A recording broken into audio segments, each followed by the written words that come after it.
Bonjour à tous, je suis Kylian Marlier, votre trader formateur. Bienvenue dans cette nouvelle vidéo sur les crypto-monnaies. Je sais que vous aimez ce genre de vidéo. Aujourd'hui, on va parler de l'Ethereum. Pourquoi je vous parle de l'Ethereum? Parce qu'il est vraiment en train d'exploser. L'Ethereum, c'est vraiment quelque chose qui est de plus en plus convoité par les investisseurs, autant pour les débutants que pour les expérimentés. Et on voit que la courbe est vraiment très haute, alors que par exemple le Bitcoin, on voit que la courbe s'affaiblit. Alors pourquoi l'Ethereum est en train d'exploser à la hausse alors que le Bitcoin s'essouffle? Bien c'est assez simple, les gens vendent leur Bitcoin pour acheter justement de l'Ethereum.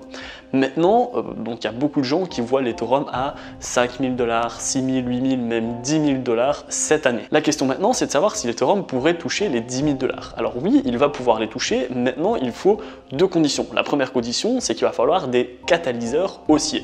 Qu'est-ce que c'est des catalyseurs haussiers? Ça va être des bonnes nouvelles. Des nouvelles qui vont être positives pour l'Ethereum et qui va du coup pouvoir continuer à monter.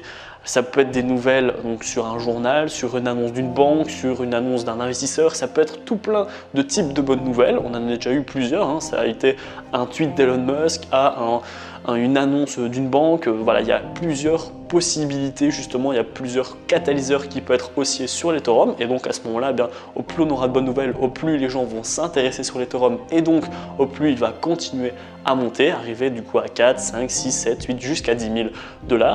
La deuxième condition, c'est qu'il faut que ça soit toujours cette hype, cet effet de mode soit toujours présente cette année. Là, on est en plein dedans, c'est pour ça que je vous fais des vidéos. Hein. Je sais que vous aimez beaucoup les vidéos sur les crypto-monnaies. Je vous ai fait des vidéos sur le Bitcoin, sur le Dogecoin, sur plein d'autres crypto-monnaies et il y en a d'autres qui vont arriver. Mais du coup, eh bien, une fois que la mode va s'affaiblir, les gens du coup vont moins investir, vont moins s'intéresser justement aux crypto-monnaies et du coup, les crypto-monnaies vont baisser. C'est un petit peu comme en 2017 en fait. En 2017, on a vraiment eu un retournement qui était très agressif. Alors, je ne sais pas si vous étiez déjà sur les crypto-monnaies en 2017, moi je l'y étais déjà, et donc je peux vous dire que c'était vraiment très violent. De ce fait, si cette année, par exemple en septembre ou en décembre, c'est plus trop la hype, eh bien vous allez voir que l'Ethereum et même toutes les autres altcoins et même le Bitcoin vont s'affaiblir. Alors que pour l'inverse, si c'est encore l'effet de mode pendant 1 an, 2 ans, 3 ans, 5 ans, eh bien tant que c'est la mode, les gens sont attirés par ce qui brille. Pour l'instant, c'est les crypto-monnaies qui brillent, donc ça va continuer à monter. Donc voilà, ça c'est vraiment les deux conditions qu'il faut pour que l'Ethereum puisse arriver à 10 000 $ pour un Ethereum.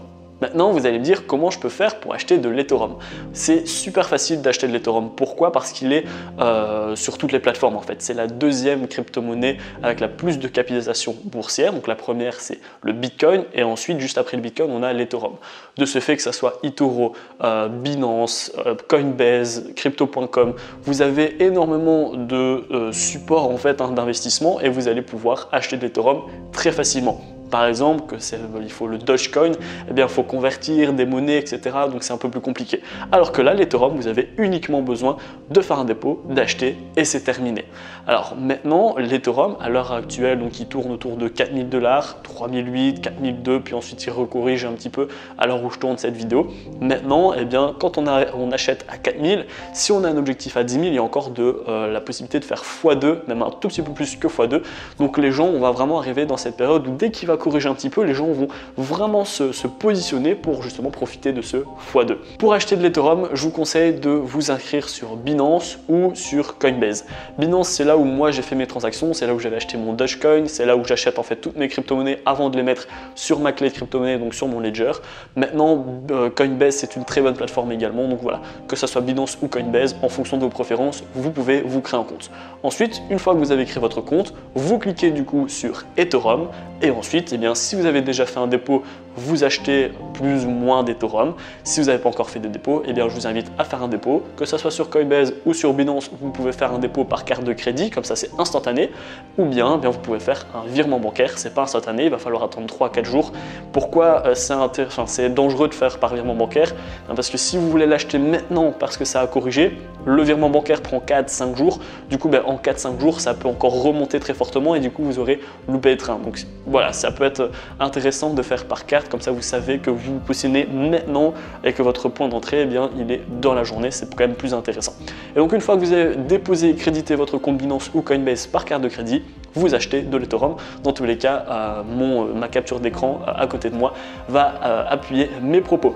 Et une fois que vous avez de l'Ethereum, bien, vous avez deux choix, soit vous le conservez sur votre compte Binance ou Coinbase, soit vous le mettez sur une clé de Ledger par exemple pour sécuriser votre Ethereum. Dans tous les cas, et il y a une vision long terme, je ne vous conseille pas de faire du trading sur l'Ethereum et même sur toutes les autres crypto-monnaies. Vous allez vous faire ronger par tous les frais et c'est très volatile, c'est très dangereux pour trader. La vidéo est terminée, j'espère qu'elle vous a plu. Dites-moi en commentaire si vous avez de l'Ethereum, dites-moi également à quel prix vous l'avez acheté. Il y a de ça encore quelques mois, il valait que quelques centaines de dollars et maintenant il est donc presque à 4000, donc il a explosé. Je serais ravi d'avoir votre retour dans les commentaires, combien vous en avez acheté, quand, etc., etc. Si la vidéo vous a plu, n'hésitez pas à la liker, à la partager et surtout abonnez-vous pour ne rien rater. À bientôt.